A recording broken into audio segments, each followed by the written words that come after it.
So we are at the end of the access trail for the Riga Shelter and campsites. And, well, there's a sign letting you know you're here. And there's a pretty illegible map. It's like 10 feet in the air. You got kind of see that there's a circular trail with other things off of it.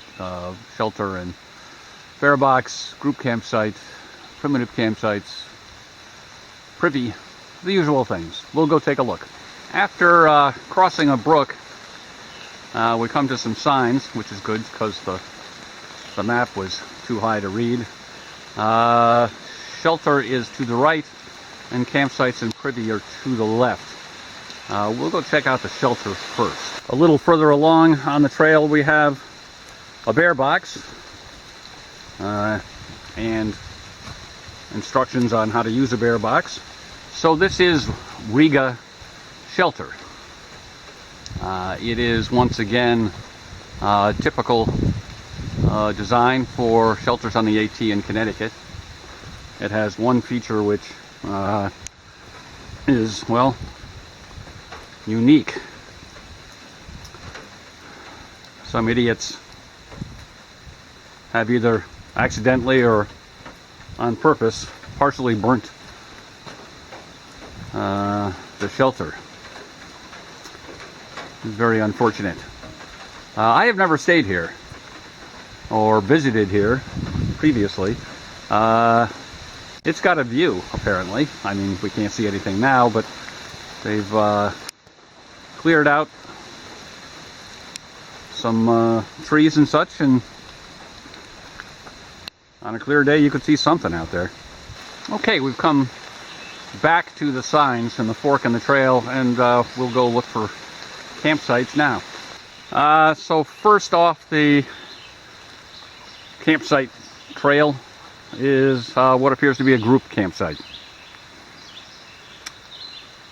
Pretty large area, room for a couple of tents, depending on how picky you are.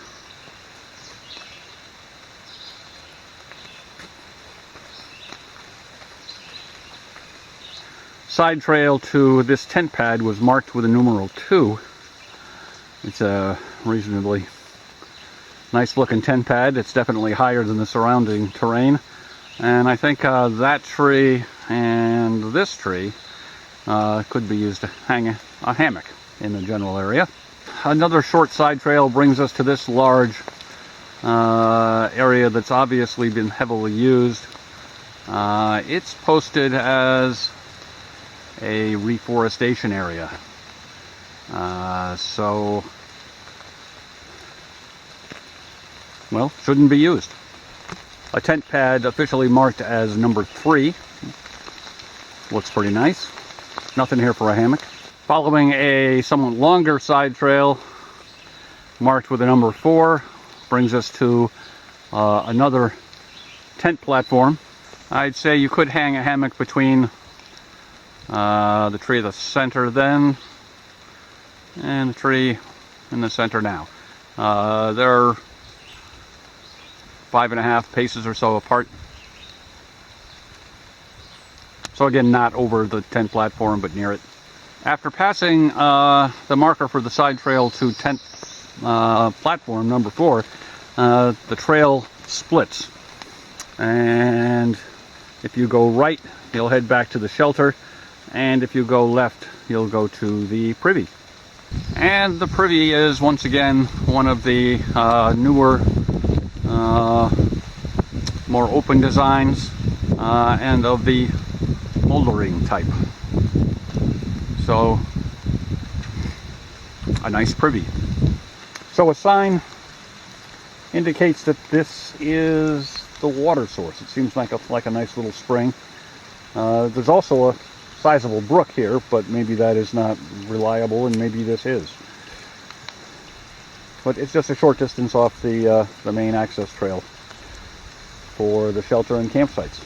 Well, I hope you enjoyed your tour of the Riga Shelter and campsites. Thanks for watching.